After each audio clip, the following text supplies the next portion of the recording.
Welcome to Sports Grandeur on OJ 106.3 FM Benin. My name is Ohis Eboreme, and as usual, I'm here to bring you the latest on sports, football, tennis, and what have you. We'll start immediately with WAFCON. Yesterday, Morocco, the Atlas Lionesses played against Senegal, Teranga Lionesses, and Adrien Diaye, who made a debut as a striker 2 years ago, is actually playing as a goalkeeper now. Saved two penalties from Yasmin Emrabit.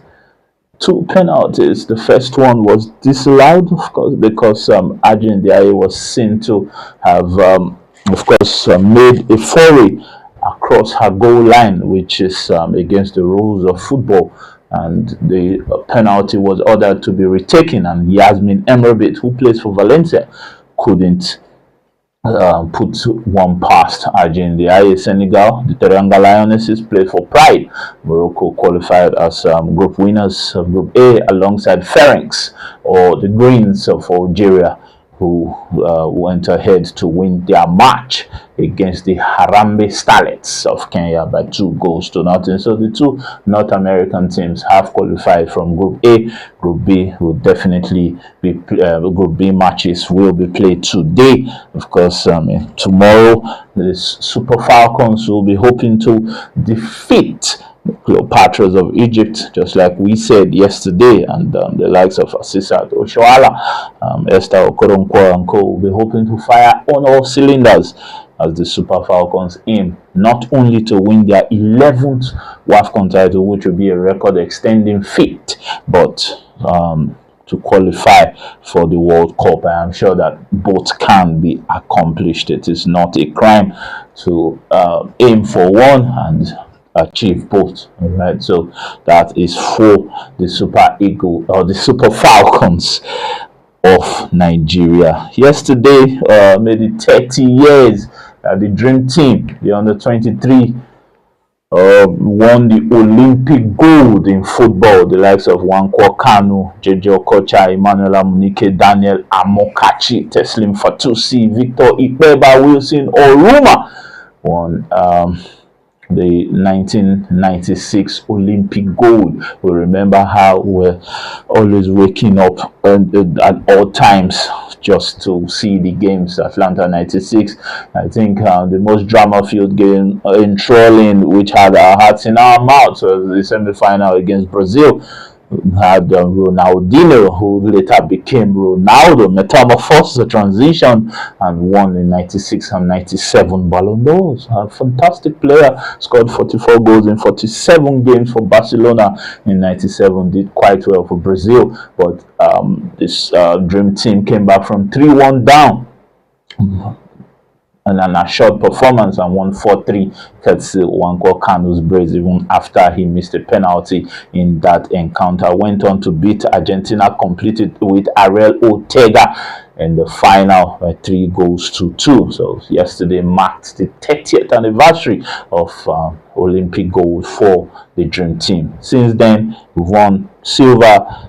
We lost to Argentina, who we defeated 12 years prior. We lost to them in Athens in 2008 in the final, and also bronze in 2016 in Rio. So we've done quite well for ourselves. Of course, so much is expected of our youth teams going forward, because we haven't exactly done very well for a long time. We are reliant on Super Falcons to do quite well for Nigeria tomorrow as they face the Cleopatras of Egypt. They haven't exactly done well in this tournament. Egypt, even Nigeria, scraped through their second game, won by the skin of the teeth, 1-0 after our very dear Oluwatosin Blessing Mehi had to be red carded while preventing Barbara Banda from being through on goal to face Chamaka Nadozie in our Super Falcons goal post. All right, so going for looking at transfers as well. So many things have been happening on the transfer front. Jordan Henderson has concluded his transfer to Chelsea on a free. He left Brentford and he has now signed for Chelsea. Has assured the fans that despite his age, which is definitely a factor that the fans are considering, will impede his performance, that there will be no problem whatsoever. He's going to give his best on the pitch. Same for Danny Welbeck. We remember that they were teammates all those years ago at Sunderland when they were Black Cats. Now they are going to be representing Chelsea in the Premier League. Of course, Chelsea free from European worries this season, which isn't something that they wanted, but it is something that they earned as a result of their wobble at the tail end of the season after the Enzo Maresca fiasco, and Liam Rosenior took a charge. Well, a lot of things fell out. A lot of things didn't work out for Chelsea. They have now signed 8 players already in the transfer window. They've let a few go. Yesterday when we were talking about Real Madrid, I forgot to mention that Marc Cucurella is a Real Madrid player, and he bid farewell to he actually bid farewell to Chelsea before the World Cup kick-started proper, or during the World Cup as usual, 2 days prior to when that transfer was announced. Cucurella said he wouldn't leave Chelsea for anything in the world, but we know how footballers do these things. They say one thing and eventually end up doing another. Some sources are still insistent that Yaya Diomande is Real Madrid bound, even though RB Leipzig, one of the directors, came out to dispute the claims by transfer guru that Diomande is not going to Real Madrid just yet. An agreement hasn't been reached. But transfer gurus are insistent and still holding on, saying that Diomande is Real Madrid bound. We know that Ayo Boabi is negotiating to be a Manchester City player. The club-to-club negotiations are still going on for the Moroccan 18-year-old, quite intelligent as well, definitely brainy on and off the pitch. He will be hoping to join Manchester City and Elliot Anderson in midfield.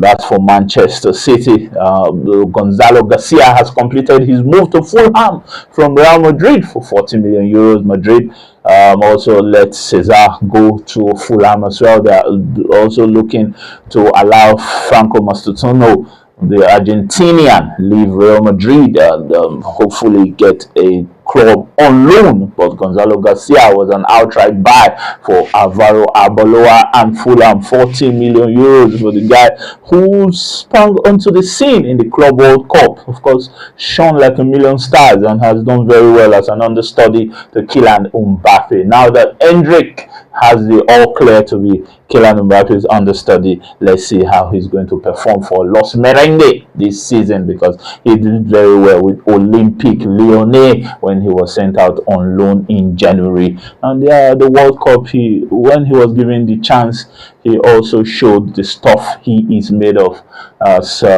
How it is going on the transfer front. Liverpool still hoping to negotiate Bradley Barcola's deal and looking for his signature, because Mohamed Salah has to be replaced.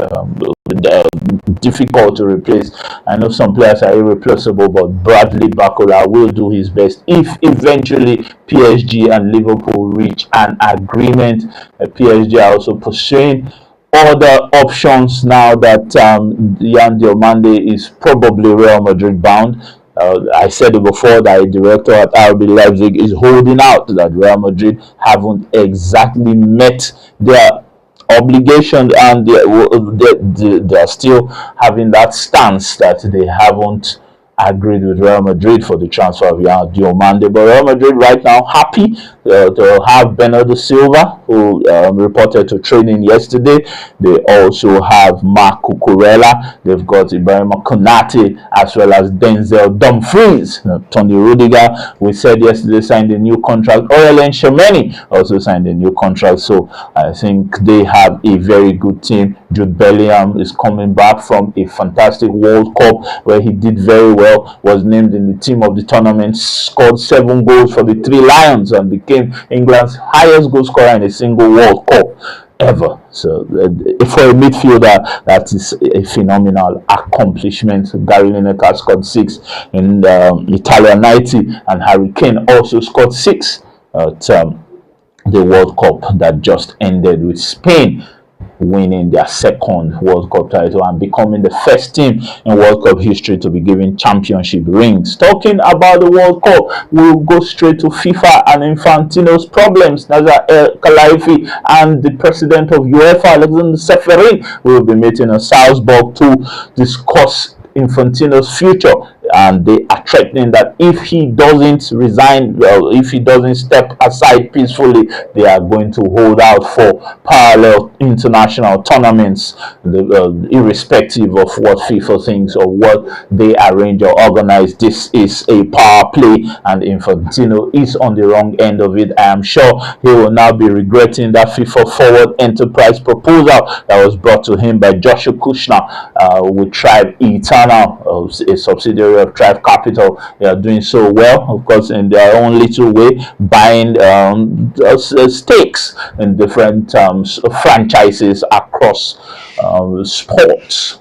So let's see if eventually Infantino will be let off the hook. But Nasser El Khelaifi, a global influence in football, as well as Seferin, the UEFA president, wants Infantino out, and they have the backing of so many member nations now that Infantino was seen to have crossed the line with the FIFA Forward Enterprise proposal, which did not go down well with the power brokers of football. Football is not for sale. It is not FIFA's to sell. It is not Infantino's to sell, and that led to the shelving of the FIFA Forward Enterprise proposal or project, and that now is a thing of the past. But Infantino's future is up in the air, as the power brokers are saying, you have to leave, you have made too many mistakes, and this is the one that broke the camel's back. All right, so it remains to be seen what Infantino is going to do. We have also heard that he's meeting with top US government officials in order to save his job. So maybe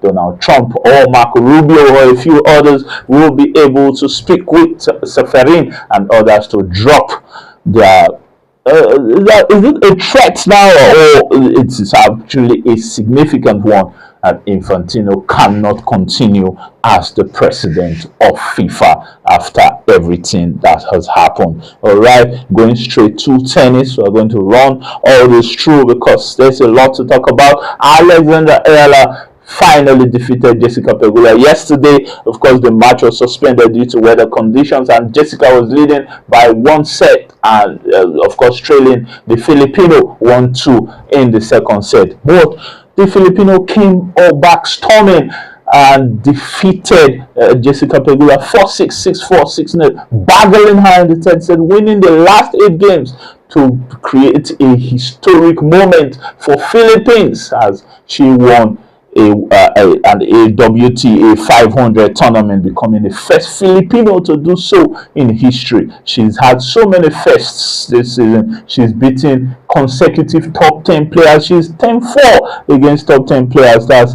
a magnificent accomplishment. She's defeated Rybakina, Swiatek, Svitolina, Pegula, just name it, and she's set to defeat everyone in her path. She's definitely a favorite for the US Open, which goes down after Cincinnati and the current tournament in Montreal. As for Montreal, Gael Monfils rolled back the years yesterday by defeating Camille Hack in straight sets. A phenomenal performance from the Frenchman, who is calling time on his career at the end of the season. So at the twilight of his career, he is not backing down. He has also announced, or it has also been announced, that in mixed doubles at the US Open, husband and wife will be pairing up. Elina Svitolina and Gael Monfils have joined the mixed doubles lineup at the US Open. It has been announced, which is an important news and cherry news for fans across the globe. We are going to give you straight away the pairings for the US Open mixed doubles, and you will marvel at a lot of pairings. We know that Venus Williams and Alexander Bublik will be pairing up. We are also well aware that Naomi Osaka will be pairing up with Kei Nishikori. So now we are going to give you other pairings as quickly as possible. It's quite important that you know who is playing with who at the US Open. All right, straight away, based on what we have right now, Aryna Sabalenka, the world #1 female tennis player, will be paired with or has been paired with Novak Djokovic, 24-time Grand Slam champion. Elena Rybakina, 2-time Grand Slam champion and current Australian Open champion, is going to be paired with recent City Open champion Taylor Fritz. Of course, I haven't mentioned that he defeated Rafael Nadal 7-6, 6-4 to win the City Open sponsored by Mubadala yesterday as well. Mira Andreeva, recent French Open champion, is paired against Russian Andrei Rublev. Iga Swiatek, 6-time Grand Slam champion, is paired against Casper Ruud, who has reached a French Open final and a US Open final, losing to Rafael Nadal and Carlos Alcaraz respectively. Belinda Bencic, the Swiss, who has been to the Olympics and done very well, a medalist at the Olympics, is going to be playing Flavio Cobolli, who reached the final at the French Open in 2026, was upended by Alexander Zverev, who won his maiden Roland Garros and Grand Slam crown as well. Karolina Muchova will be playing against Jakub Mensik. Karolina Muchova, we remember, is a recent Wimbledon finalist, lost to her countrywoman Linda Noskova in that very beautiful final. All right, so she is going to be paired with Jakub Mensik, and they are both Czech Republicans.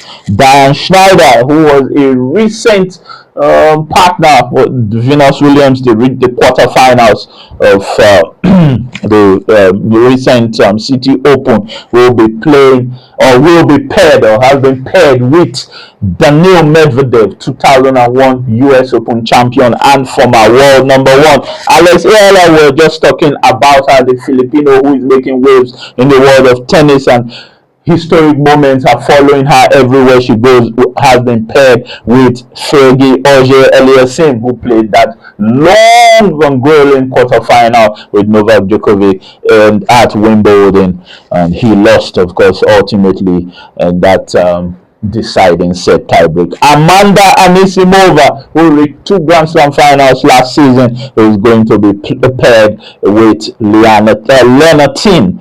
All right, Anna Kalinskaya and Lorenzo Musetti, Emma Navarro and Tomo Paul of the United States of America, Leila Fernandez and Francis Tiafoe, Maria Sakkari and Karen Khachanov. Maria Sakkari is Greek and Karen Khachanov is Russian. Katie Bolter and Alex de Minaur, another husband and wife pairing. Tatiana Maria and Valentin Vacherov, Taylor Townsend and Alexander Zverev. Alexander Zverev and Taylor Townsend. Elena de Belarus and Nuno Borges, of course, the Portuguese hope in tennis at the moment. Jessica Pegula, who was a finalist at the City Open, led that final but ultimately got defeated by Alexander Ayala, will be paired with Jack Draper, assuming Jack Draper is fit. We are hoping that he will be fit for this mixed doubles.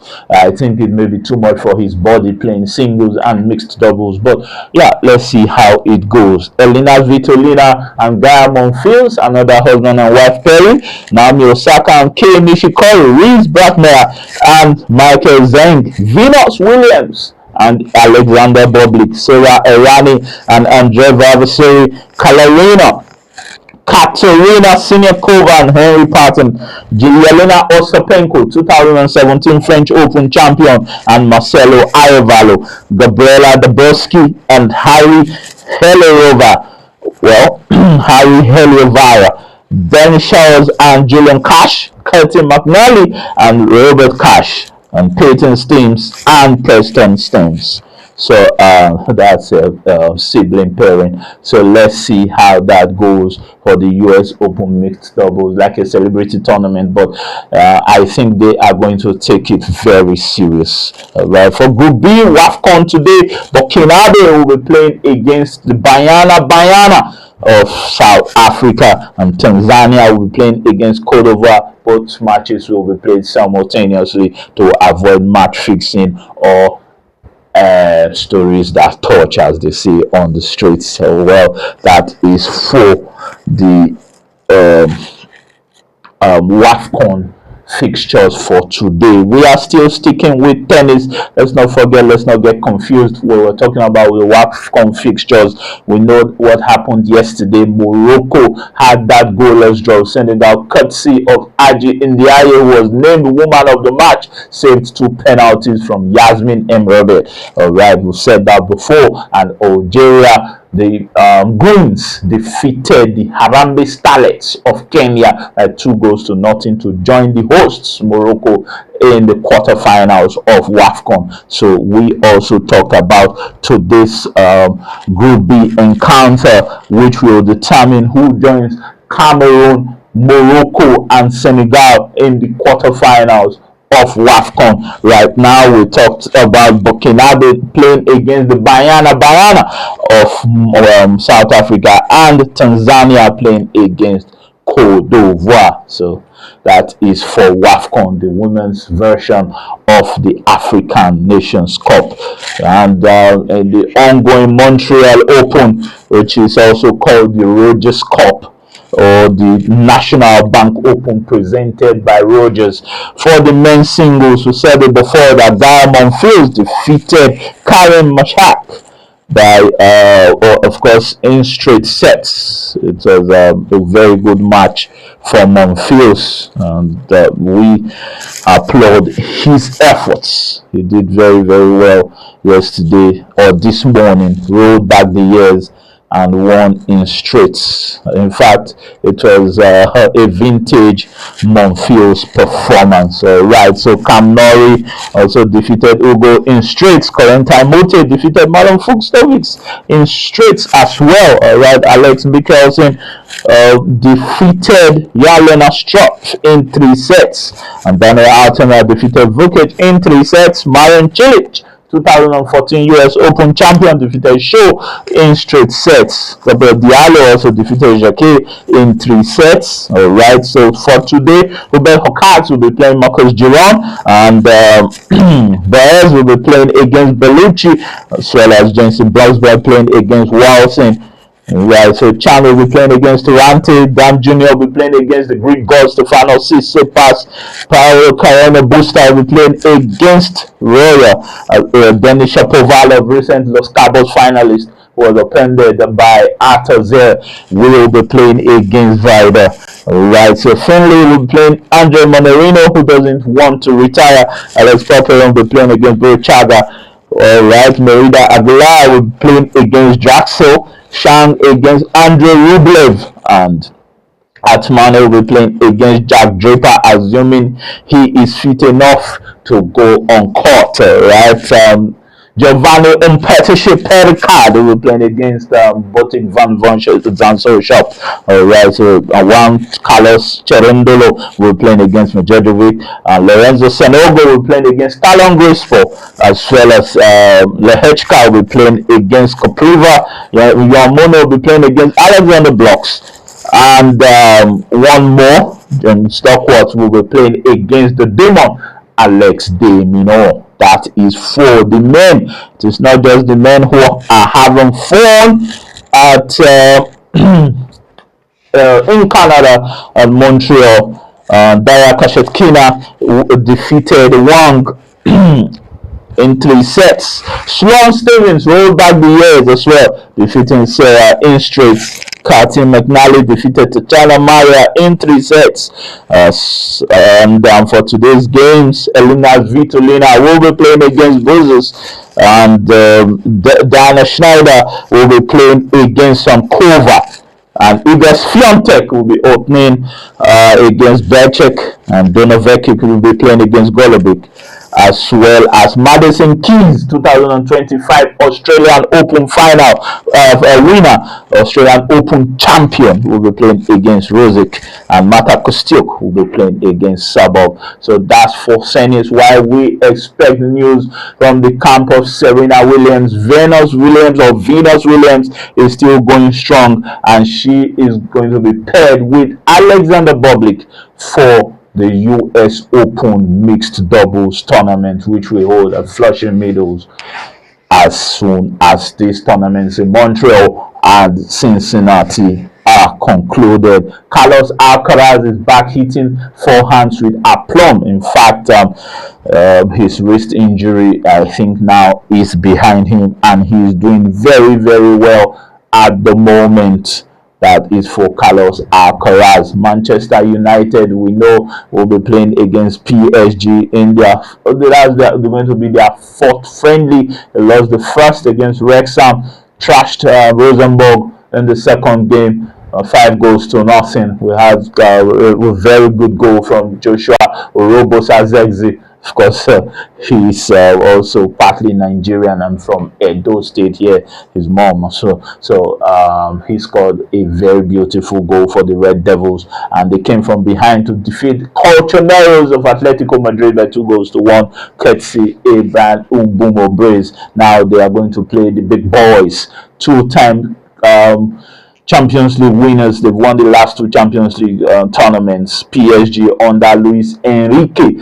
The match might be too soon for the French contingent of Bradley Barcola, who is subject to a Liverpool move if the negotiations go through in Liverpool's favour. Of course, Desiree Doué, we've got Ousmane Dembele as well, and PSG have also almost concluded the signing of Manis Aklouche from AS Monaco.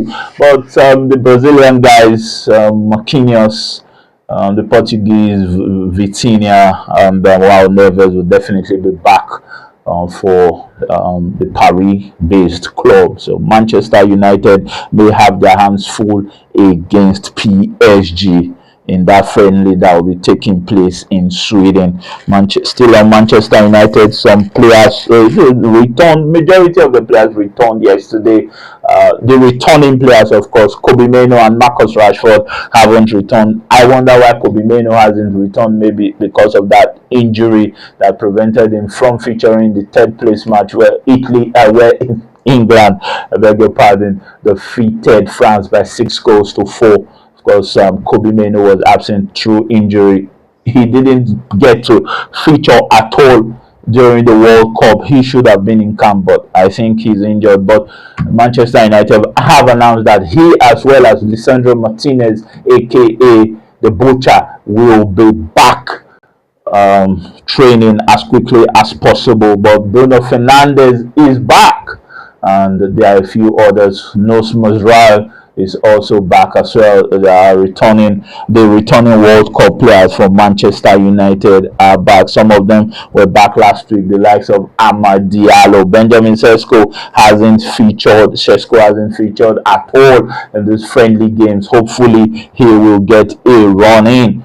Let's see what happens. Michael Carrick decides at the end of the day. Fenerbahce have signified interest in Marcus Rashford. Marcus Rashford may not be interested because he has said repeatedly that it will take only an elite club to convince him to leave Manchester United. Well, he signed for Aston Villa and they are not exactly elite. So let us see how that goes. Emil Heskey is urging Manchester United to sign Enzo Fernandez. I don't know where that love is coming from, but yeah, he is urging Manchester United to sign Enzo Fernandez from Chelsea. That will take a lot of money, and I do not think Manchester United will be ready to do that. Alright, so Jack Wilshere has urged Miles Kelly to snub Manchester United and fight for his shirt at Arsenal. He is finding opportunities few and far between and may be convinced by Manchester United that he will get a starting berth. That might sway his mind or his decision. Let's see how that goes for Miles Kelly. Will he stay put at Arsenal and continually be benched by the likes of Calafiori, or will he move to Manchester United? He will not be the first, and he is definitely, probably, well, definitely and probably cannot be in the same sentence. So he's probably interested in looking for pastures new, and Manchester United might be his next destination. There is no definite news on that front. All right, so sticking with Manchester United, they have been concerned that Matches Delete hasn't been able to wriggle free from his back injury that has really worried him since the beginning of this year, and they'll be looking for the defensive reinforcements to cover for Matches Delete. As for Manchester United, as for Arsenal, they're looking to conclude the signing or the deal to bring Bruno Guimaraes to the Emirates Stadium. Let's see how that develops for Bruno Guimaraes and Arsenal, but he's almost certainly an Arsenal player because that is where he has his heart set up. And Arsenal will be looking to complete that deal as quickly as possible to avoid other clubs signifying interest and maybe overpaying for him, because if Newcastle get a better offer for Bruno Guimaraes, it will be difficult to resist or say no. Marc-Andre ter Stegen has confirmed that he is now an Ajax player on loan from Barcelona. It was never in doubt. Marc-Andre ter Stegen, who is called Max for short, has gone to Ajax on loan from Barcelona. Manchester City have sent in an official bid today for Geronimo Rulli. We know that James Trafford has gone to Leeds United, so now it is time for Geronimo Rulli to go to Manchester City as backup for Gigi Donnarumma. So if that happens, Marseille will be looking at replacing Rulli as the first choice goalkeeper at the start the Velodrome. All right, Ferran Torres is saying Barcelona have to show that they are interested in keeping him amid interest from Paris Saint-Germain. All right, so Ferran Torres, scorer of the winning goal in the World Cup final to dent Argentina's hopes, is looking at either going to PSG or remaining at Barcelona. It will be a beautiful scenario for him. Should I go to PSG or remain at Barca? Should I remain at current La Liga champions Barca, or go to League One and double Champions League winners PSG? So it is a good situation he finds himself for me, because it is either he remains at Barca or goes to PSG. So it's a win-win situation for the World Cup winner and the scorer of the deciding goal in the final of the World Cup. All right, so we said before that Franco Mastantuono will be looking to leave Real Madrid on loan. Fiorentina is his likeliest destination at the moment for the Argentinian.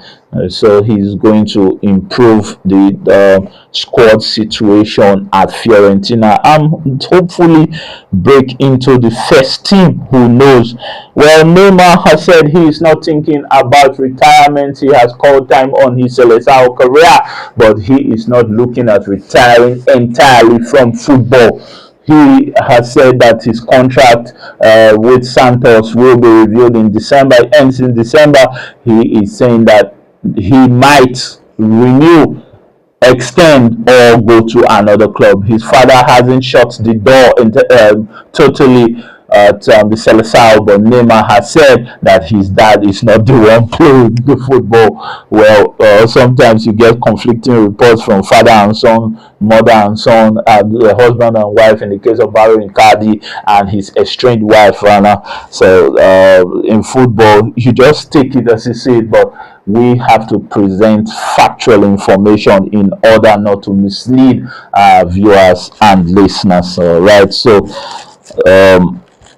well, Babista has left us on the head coach of Cabo Verde. Right, he did very, very well at the World Cup, leading the Blue Sharks to a creditable round of 32 finish. They did very well against Argentina.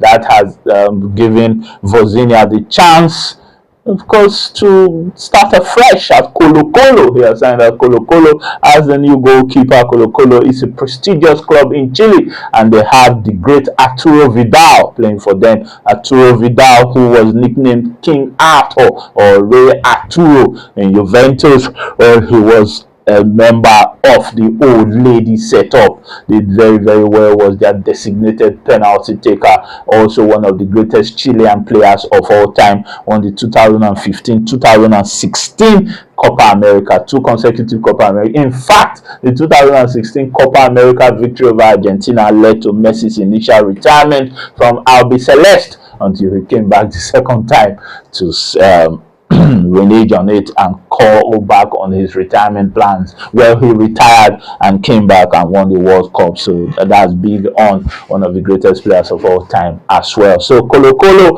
have welcomed Vozinha, and Vozinha will be pairing up with Arturo Vidal, one of the legends of South American football, who plied his trade at Juve, Barcelona, Bayern Munich, Bayer Leverkusen, Inter Milan.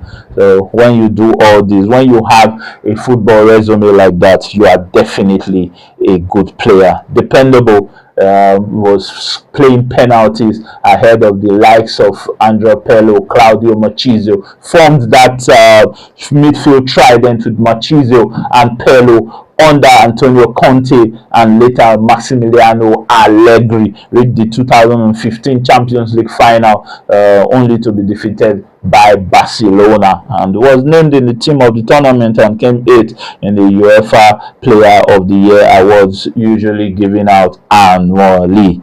All right, so Arturo Vidal has done very, very well for football and himself as well. Vozinha has gone to Colo Colo. It is official, and they have even told us that he will wear the number 29 shirt for Colo Colo. So congratulations to Vozinha and Colo Colo. Wesley is leaving Al Nassr and going to Cruzeiro on loan. Wow, that's a good one for Wesley. He's going to Cruzeiro on loan from Al Nassr. Al Nassr, the squad is getting depleted day by day, but they are looking to sign Samu Costa from Mallorca. Hopefully that goes through for them, because Cristiano Ronaldo will start brooding if good players don't go to Al Nassr. Let's not forget that they now have a new manager in Ange Postecoglou, who used to be at Tottenham and very recently at Nottingham Forest, until he was given the marching orders by none other but Evangelos Marinakis, the owner of Nottingham Forest. All right, so for Al Nassr, their former manager who won them the Saudi Pro League, Jorge Jesus, is now the coach of Portugal, replacing Roberto Martinez after an underwhelming World Cup where Martinez was bereft of ideas and tactically inept, and that led to his ouster from the job as the manager of Portugal. Bernardo Silva has said he can't wait to start working and learning from Jose Mourinho. He will be one of a select few to be managed by Jose Mourinho and Pep Guardiola. The likes of Zlatan Ibrahimovic, Samuel Eto'o come to mind. Of course, these are guys who have been managed by Jose Mourinho and Pep Guardiola, two of the greatest managers in history. So Bernardo Silva will be the latest player to have been managed by Jose Mourinho and Pep Guardiola. He continued by saying he's very happy because Mourinho is a coach who means a lot to Portuguese football. All right, so According to Bernardo Silva, his teams have been worked a lot since he was little, and he's always put Portugal's name at the highest level. That is not wrong. The special one has won so many titles at so many different clubs. So Bernardo Silva is raring to go at Real Madrid. They are not the Galacticos like Zizou, Luis Figo, Raul Gonzalez Blanco, David Beckham, Michael Owen, Roberto Carlos, Fernando Hierro, and co. But they will definitely prove a point. Imagine a midfield with Bernardo Silva, Rodri, Jude Bellingham, Federico Valverde, Aurelio Tchouameni, and probably Edu Camavinga coming from the bench. It's going to be frightening. But Barcelona have said, and Fermin Lopez have said, they are not intimidated in any way. They are the current. In fact, they have won the last 2 league titles, and they are not afraid of Real Madrid. Tore Madrid a new one last season, and we'll be looking forward to another El Clasico where they hope to extend their winning run against Real Madrid. All right, so Napoli and Borussia Dortmund are currently in 6s and 7s. I don't know. They are disagreeing over a transfer, or over the transfer of Jesper Lindstrom. Napoli statement hints at possible legal action following Jesper Lindstrom deal. Let me read it out. SSC Napoli reserves all actions with competent authorities aimed at protecting their rights. Let's not forget, the president of Napoli is not someone to be toyed with. Aurelio De Laurentiis, he is an all-action man. All right, so after yesterday, an exchange of correspondence took place on the general conditions of the contract, without ever questioning the economic terms of agreement and the payment methods. All right, continuing at 1 p.m. yesterday, the German club informed Napoli that some proposed clauses were not acceptable, also in light of the changed technical sporting needs resulting from the injury of 2 players over the weekend, which would have required the modification of transfer or market strategies. All right, so at 1:22 p.m. yesterday, a response communication was sent to the German club, with which, while reiterating that it was a matter of detailed changes with respect to the structure of the deal, understanding the technical needs of the German club, SSC Napoli would have been available to accept the version of the contract as proposed by Schalke. All right, so despite this, at 17:32, the German club confirmed that they were no longer interested due to the change priorities in the preparation of the staff, clearly demonstrating the actual reasons underlying the failure to close the operation. So it is Schalke 04 versus Napoli in this one for Jesper Lindstrom, in the hope of having definitely clarified the real responsibilities of for the non-transfer of the player. SSC Napoli reserves all actions with the competent authorities aimed at protecting their rights. So this is going to be probably is going to adversely affect the relationship between Napoli, the business relationship between Napoli and Schalke 04. Let's see how that goes. Manchester United is still very interested in signing Lewis Hall or Miles Lewis Kelly. I'm sure if Miles Lewis Kelly gives the go-ahead, they will be more interested in Miles Lewis Kelly, because they are actually stalling in their interest for Lewis Hall, in the hope that Miles Lewis Kelly will finally be convinced to join Manchester United from Arsenal. All right, so Matheus Cunha is open to handing the number 10 shirt to Marcus Rashford as a sign of respect. So Matheus Cunha is willing to take the number 11 jersey instead. All right, this is an understanding individual. No hard feelings. Take the number 10 shirt. It's just a number. It doesn't affect my playing abilities. I'm sure for some players it will definitely be a problem. Let us remind you that sometime at Inter Milan in the late 90s, there was a problem when Roberto Baggio the divine ponytail had to sign for Inter Milan out of respect. The number 10 shirt was reserved for him. Ronaldo de Lima had to switch from 10 to 9, and that affected Chilean legend Ivan Zamorano, who was initially wearing the number 9 jersey. So that meant that Zamorano was going to hand over the number 9 shirt to Ronaldo de Lima. And do you know what Zamorano did?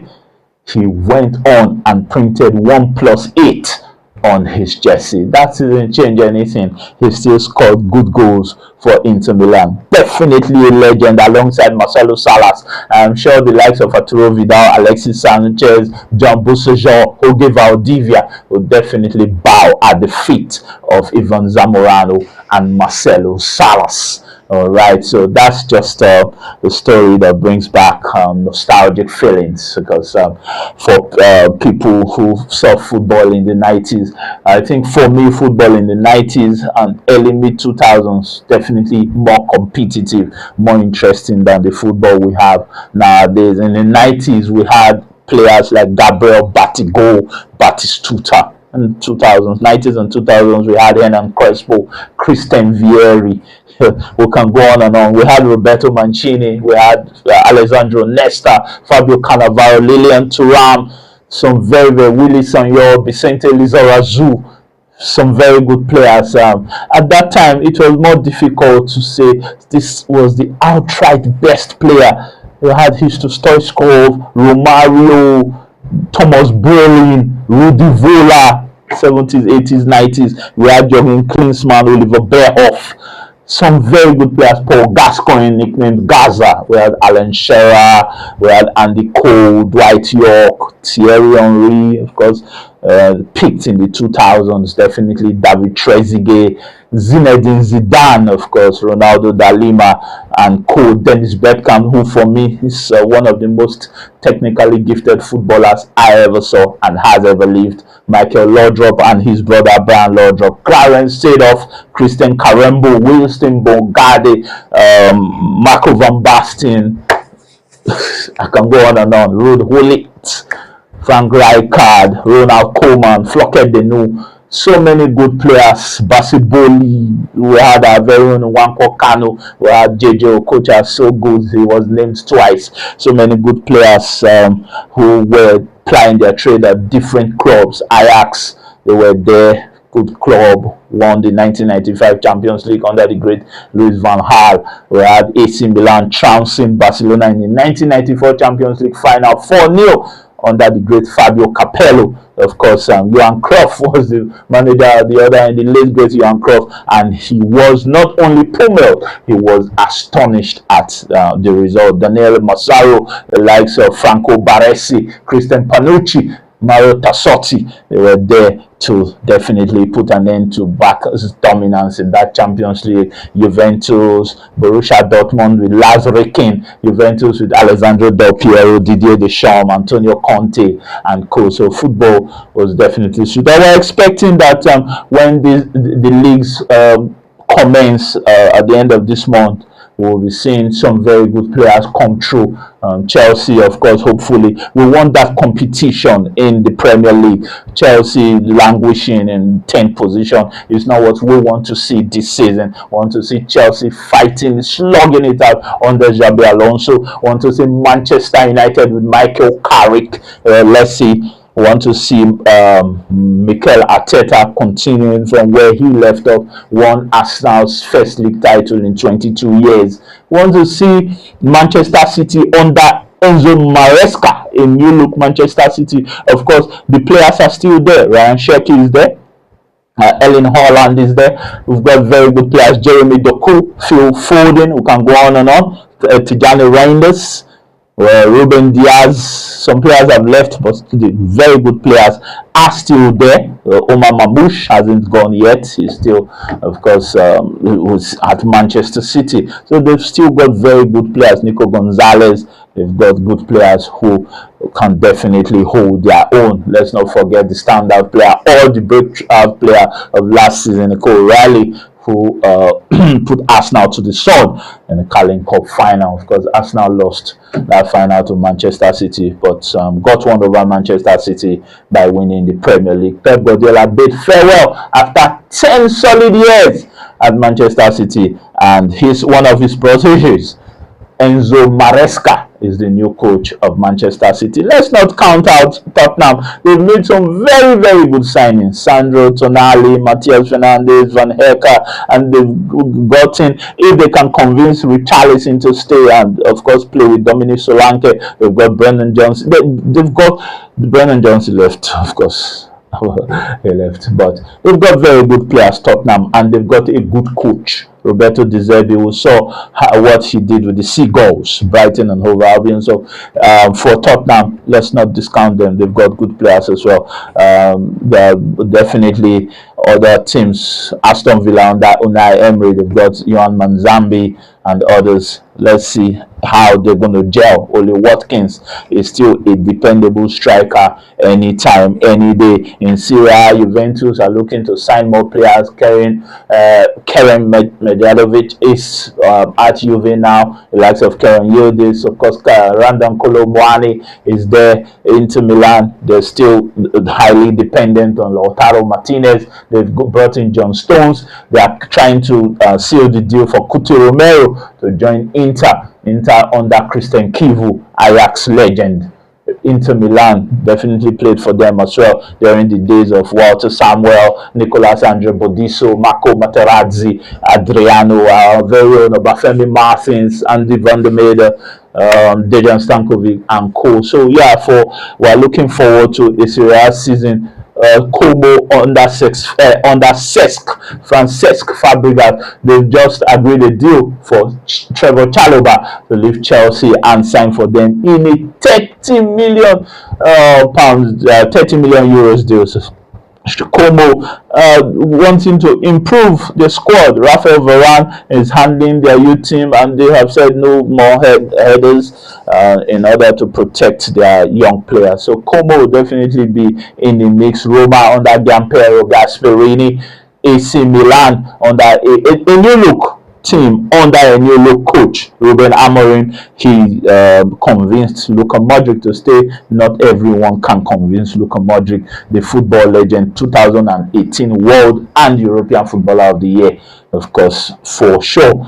Yeah, for Juve, we talked about the old lady under Luciano Spalletti, no stranger to management. Roma, Napoli, the Italian national team. He's been everywhere, so he is experienced. Max Allegri left Juve, went to replace Antonio Conte at Napoli. He's got Kevin De Bruyne, he's got Romelu Lukaku. There's a problem there, but let's see whether Lukaku will remain there or leave. They've got Scott McTominay, who was Serie A Player of the Season just 2 seasons ago. They've got David Neres. They've got good players. So AC Milan will be looking to bounce back after an underwhelming season. So that's what we're looking at. Fiorentina languished and doldrums of the league last season. David De Gea and the rest of the Viola will want to get back to winning ways, get back to top 10, top 6, top 7. La Liga, Barcelona, Real, Atletico Madrid, they are looking to do well as well. So Barcelona hopefully in that, because that's their ambition. They want to win.